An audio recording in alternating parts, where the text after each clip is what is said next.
Hey, what's up? This is Dilio, and in this video, I'm going to take a few moments, if you will, to help you decide which MPC should you get for your rig.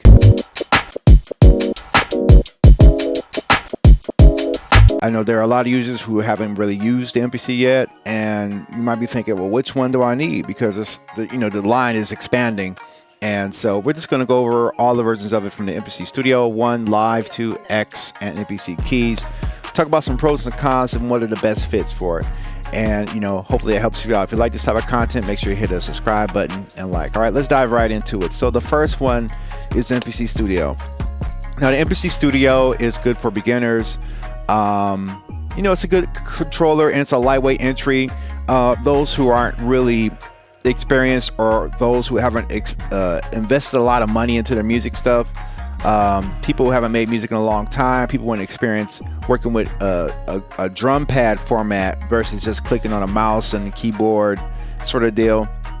This is the lowest cost of entry. Of course, there's the MPC Beats, which doesn't cost anything to get, but the MPC Studio provides you sort of a very extremely portable format with the MPC pads, gets the software going, and it's a good platform, but there are some limitations. So there's like a small screen on it, and so the visual feedback is a little bit limited. So when you work with this thing, you're going to be watching your computer screen a lot, but that's sort of the trade-off you get for such a low-cost entry into the MPC universe.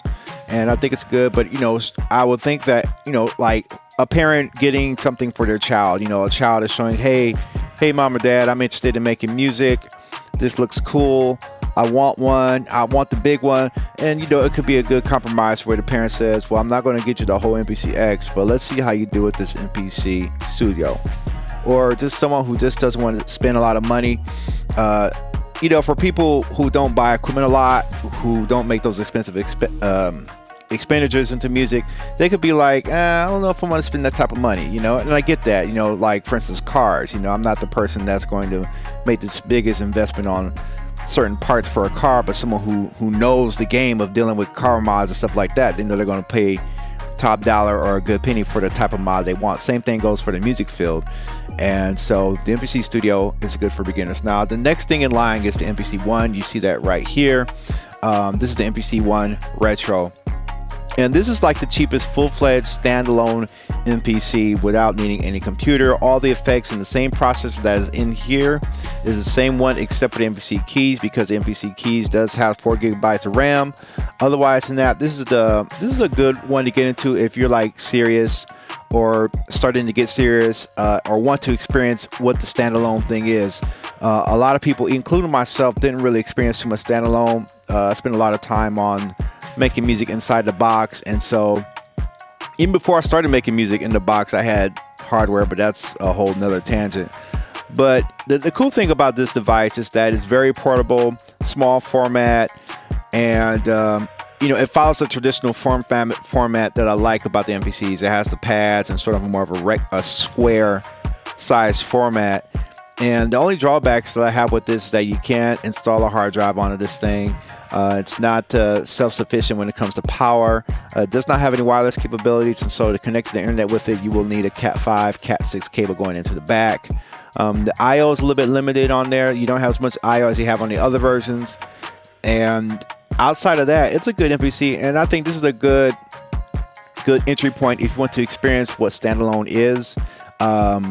But the cool thing about this is that you can also use this with the software. But this is a good entry point. It's it's more expensive than the MPC Studio, and I think it's a good price point to start off with there. So those who are more serious about it, who understand making investments into musical equipment, I will point them to this device simply because it's a good price point. It's a good compromise. You do lose some features, but you do gain some other things. And at the end of the day, it is a fully standalone MPC, and it's a fun tool. I have fun working with it. The next one in line is the MPC Live 2. Now, the MPC Live 2 is probably the most universal, that covers all the grounds the best. It has a good amount of I/O on it, although not as advanced as the MPC X or Keys, but it has a good amount of I/O on it. It's battery powered. You can install a hard drive into it, so you got plenty of storage you can put on there. It's definitely very portable, and it's cool because it has speakers built in it now. The MPC Live 1 didn't have speakers on it, but the MPC Live 2 had speakers on it, so you can take this thing without having to plug into any audio and gather with friends and create right there on the spot with the speakers without having to really depend on anything else. And I feel like this is probably the most universal thing. Now, it does cost more than the MPC One, but you do get more bang for the buck because it does have internal Bluetooth and wireless capabilities. The MPC Live 2 has a Cat 5 cable on the back, Cat 6 network cable on the back, and I wish it had followed more of the traditional form factor like the MPC X and MPC One does, but it's still a great piece. Like, I think that if you're serious and you don't mind investing a little bit more money, I would probably recommend the MPC Live 2 over the majority of them because of how many.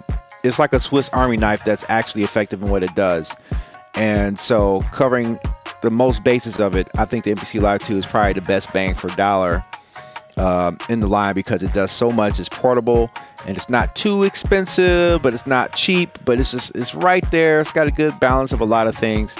And I would, because I own both the MPC Live 1 and the MPC Live and the MPC One, I would take the Live out to shows and gigs because of the battery capability, the hard drive storage, you got everything in the box, whereas this one, you got to use some SD cards on there and sort of kind of work your way around. So just give and take. But if I were to pick one out of all of them for somebody who has not had an MPC before, MPC Live 2 will probably be the best bang for the dollars.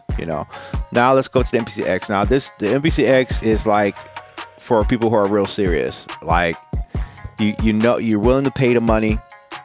You're a professional. You got an established career in the music industry.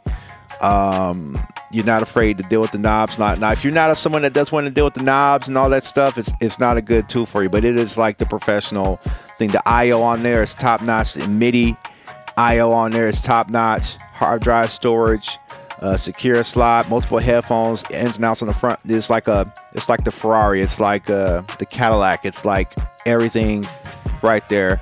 Big form factor. A lot of times what we trade for these days is everything smaller now. All these music companies, well, I won't say all because that's kind of generalizing, but a lot of music companies want to make products that are smaller that cost them less.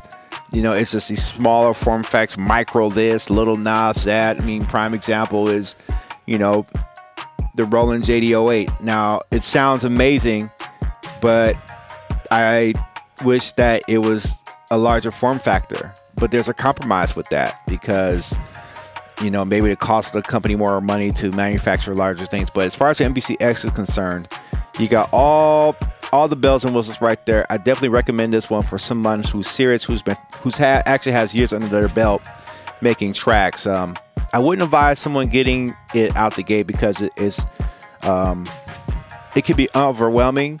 But if you have a young genius like how I was back in the day, that could really take to it. It's just, it's hard for maybe a teenager to justify the cost of an MPC X, even if they are talented. Or, it's just hard. Me knowing what I know, if I knew a kid or had a kid who was like a genius on making tracks, of course, because knowing what I know, like, yeah, here you go.